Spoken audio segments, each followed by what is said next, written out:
Oi, gente, tudo bom com vocês? Eu sou a Jéssica Brito, aluna do curso de Fonoaudiologia aqui da FAUB-USP, e hoje eu vou trazer mais uma edição do Balaio Cultural, que é uma parceria da TV USP Bauru juntamente com o Centro Cultural.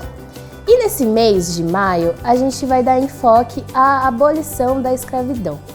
Mas só que, lembrando que os escravos foram libertos em 1888 pela Lei Áurea, mas só que a gente sabe que nos dias atuais não é bem assim, né? Ainda a população preta sofre muita desigualdade salarial, a mulher preta ainda não é vista em sociedade como alguém bonita de afeto para criar algum laço.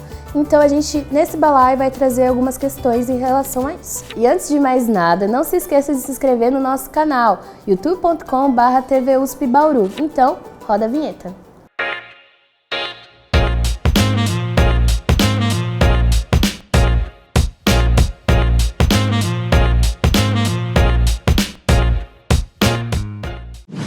E para a gente se situar sobre toda a história, todo o contexto pós-abolição da escravidão em 1888, a professora Meiriane Jordão traz um vídeo explicativo sobre o tema.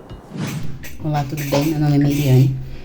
É necessário a gente debater, sobre 13 de maio de 1888 e a importância sócio-histórica que até hoje provoca dentro da população brasileira.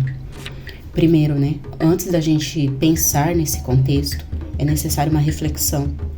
Já estava existindo no Brasil um movimento chamado Movimento Abolicionista para a abolição da escravatura. Dentro deles, leis como Lei Eusébio de Queiroz, Sexagenário e Ventre Livre já estava atuando dentro do nosso território brasileiro. E aí, a Lei Áurea de abolição, que teoricamente tira nós negros do estado de escravizado. E aí, qual é essa estrutura social que hoje, dentro da sociedade nos permeia? Lembrando que são tudo consequências, dessas leis, E como nós, a população preta, fomos marginalizados a partir daí. E como esse 13 de maio, ele é necessário para uma forte resistência. Não somente, como uma coisa que veio de cima para baixo, mas de toda uma mobilização social. Em 13 de maio de 1888, nós negros, população negra brasileira, é assinada a abolição da escravatura. E dentro disso, o reflexo social, jogados à margem social sem uma estrutura governamental para que nossa comunidade pudesse se erguer e ser vista pela sociedade brasileira. Aí começa o processo de desigualdade, que hoje é latente no Brasil. A marginalização da população preta também. Então, é necessário que nesse 13 de maio tem que ser um grito de resistência, sim, para que as nossas políticas públicas sejam mais acessíveis para a população negra brasileira. E que, a partir daí, possamos ter um lugar de fala, de estrutura social e espaços, de acessos e possibilidade. Quando pensamos em 13 de maio de 1888, não pensamos como já um caminho percorrido, mas sim um caminho que ainda é necessário que nós lutemos todo dia para conseguir principalmente os nossos direitos sociais. Nossos direitos dentro de uma sociedade que estruturalmente já vem com o racismo.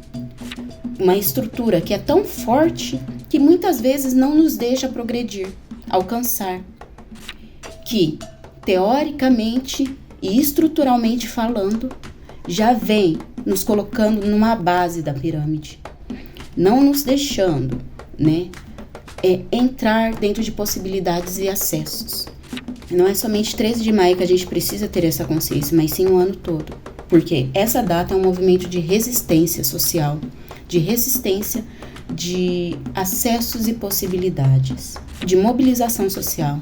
E por isso essa data é tão importante, porque é necessário uma reflexão sobre essa data, um pensar da população negra e, a partir daí, uma nova conscientização de uma nação. Muito obrigada, professora, pela dica. Realmente é muito importante todas as pautas que a senhora trouxe nesse vídeo. E para começar o nosso balaio cultural, eu trago uma dica de um documentário que se chama Amarelo, que é do Emicida e está disponível na Netflix. Esse documentário fala sobre as culturas e sobre a desigualdade da população preta no Brasil. Amarela é Tudo Pra Ontem é um documentário de 2020, produzido pela Netflix em parceria com o Laboratório Fantasma, e que nasceu da gravação de um show do Emicida. A narrativa percorre a história da cultura negra no Brasil ao longo dos últimos 100 anos e mescla imagens dos bastidores e da apresentação do rapper no Teatro Municipal de São Paulo, em 2019, com diversas entrevistas. Tudo isso amarrado pela narração do Emicida. O doc foi dirigido por Fred Ouro Preto e produzido por Evandro Fiotti, co-criador da Laboratório Fantasma. Pobre daqueles que se metem com a gente. Tenho sangrado demais, tenho chorado pra cachorro. Ano passado eu morri, mas esse ano eu não morro. Ano passado eu morri, mas esse ano eu não morro.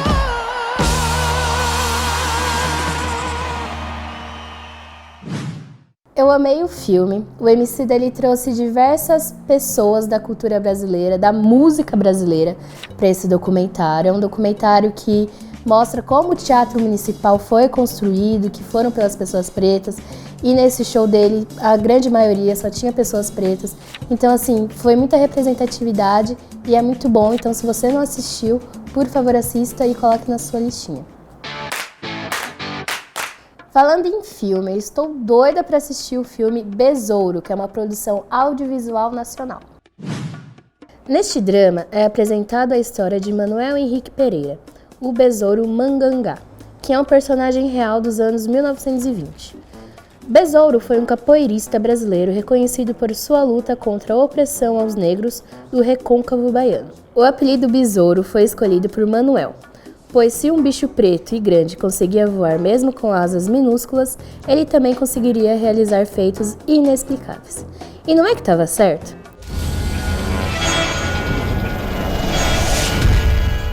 Besouro estreou nos cinemas do Brasil em 2009 e foi dirigido por João Daniel Tchikomirov. A equipe de produção do longa conta inclusive com o coreógrafo de Kill Bill, o Enchiu-ku, que é o responsável pelas cenas de luta do filme. E aí, se interessou pelo filme? Ele está disponível no streaming Amazon Prime Video. Então, coloque na sua listinha lá da Amazon também. Saindo do mundo audiovisual, vamos para o mundo digital. Se você é uma pessoa que gosta de ficar conectada, assim como eu, vai uma dica de podcast. Negra Voz é um podcast sobre a história negra do Brasil, idealizado e apresentado pelo jornalista Thiago Rogério. Trata-se de uma série especial lançada em 2019 para o jornal O Globo. São 5 episódios estruturados em formato narrativo documentário, que discutem nossa herança africana e os grandes feitos de negras e negros, do passado e do presente. Vale a pena conferir, inclusive o 5º episódio da série foi premiado no prêmio Vladimir Herzog em 2020, na categoria Produção Jornalística em áudio. Então, se você se interessou, procura lá no Spotify ou Deezer, que vai estar disponível. Agora me conta um pouquinho, você consome conteúdo de pessoas pretas, que são produzidos pelas pessoas pretas no Brasil? Se não, vai uma dica muito boa para você ficar de olho. É um portal chamado Instituto GLE10, que é o Instituto da Mulher Preta. A GLE10, Instituto da Mulher Negra, é uma organização política brasileira de mulheres negras contra o racismo e sexismo, que tem como principal objetivo erradicar a discriminação da sociedade contra as minorias sociais. O nome do instituto deriva do conceito de GLD, que eram sociedades secretas femininas na cultura iorubá. GLE10 é uma das maiores ONGs do feminismo negro do Brasil, com várias campanhas e ações contra o racismo, e atua nas áreas de ação política e social, com foco nos direitos humanos. Eu já sigo o portal GLE10 do Brasil no meu Instagram e lá a gente encontra vários artigos, várias postagens sobre o assunto racismo, sobre a mulher preta e sobre o sexismo. Então, se você não segue, comece a seguir. E para falar da cultura preta no Brasil, a gente precisa falar do Abdias do Nascimento. E para falar dele eu vou ter que ler um pouquinho porque ele foi muita coisa em vida. Ele foi ator, poeta, escritor, dramaturgo, artista plástico, curador, professor universitário, parlamentar e ativista dos direitos civis e humanos das populações negras brasileiras, ou seja, um homem cheio de talentos e que nasceu aqui na nossa região, em Franca. E é dele a obra literária que o nosso balaio de hoje vai botar em foque. Falecido em 2011, Abdias é considerado um dos maiores expoentes da cultura negra e dos direitos humanos no Brasil e no mundo, tendo inclusive sido oficialmente indicado ao Prêmio Nobel da Paz de 2010. Fundou entidades pioneiras como o Teatro Experimental do Negro, o Museu da Arte Negra e o Instituto de Pesquisas e Estudos Afro-Brasileiros, o IPEAFRO. E uma das suas obras de destaque é o livro O Genocídio do Negro Brasileiro, Processo de um Racismo Mascarado, que faz um relato histórico de como o preconceito racial e a marginalização dos mais pobres resulta na morte de milhares de negros todos os anos. E para a gente ter uma ideia, segundo dados de 2017 do IBGE, no Brasil, um jovem negro tem quase 3 vezes mais chances de morrer assassinado do que um jovem branco. Ou seja, Abdias trouxe reflexões ainda hoje fundamentais. E lembra que eu falei que Abdias era um homem de vários talentos? Então, para ressaltar o talento dele, o Instituto Inhotim, em Minas Gerais, mais especificamente Brumadinho, está fazendo uma exposição que se chama Abdias Nascimento e o Museu de Arte Negra. Então, se tiver alguma oportunidade, não deixe de passar lá.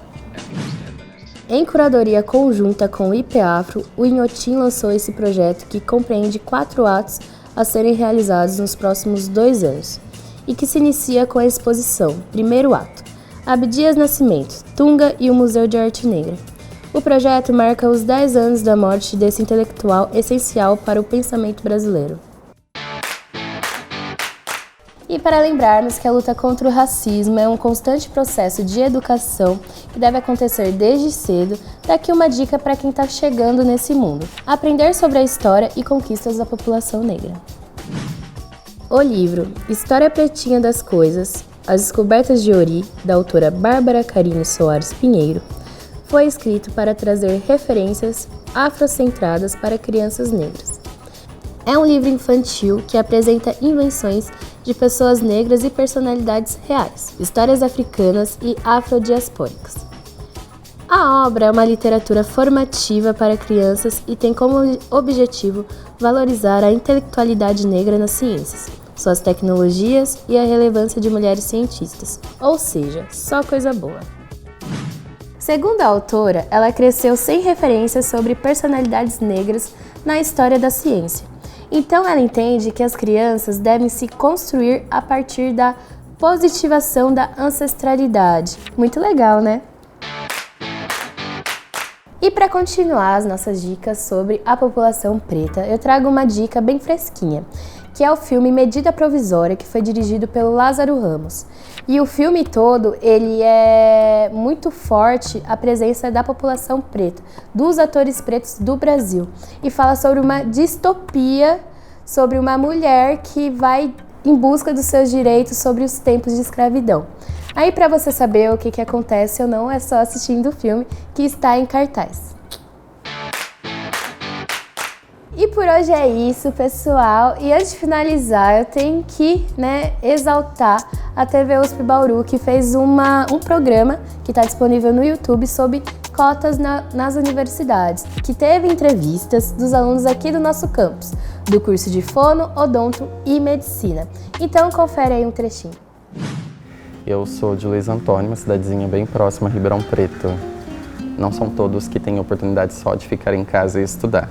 Então, assim que eu terminei o ensino médio, eu tive que começar a trabalhar para ajudar em casa. E quando eu fiquei sabendo, eu estava trabalhando mesmo. Eu abri, fui lá no edital, pelo celular mesmo. Aí eu vi meu nome. Aí eu fiquei assim, em choque mesmo. Aí eu voltei, como eu trabalhava num call center, né? Então era várias ilhas. Aí eu sentei na minha PA, aí eu quieta assim, não conseguia olhar para o lado, não conseguia mais trabalhar. Então a minha supervisora veio e falou assim, o que está acontecendo? Eu falei assim, eu passei na USP. Demais, né? Esse especial recebeu uma menção honrosa no prêmio Novas Miradas da Universidade de Quilmes, na Argentina. Olha só que legal! E você pode acompanhar essas e outras produções através do nosso canal no YouTube, youtube.com/TVUSP Bauru. Não deixe de se inscrever e deixar um like nesse vídeo. Tchau!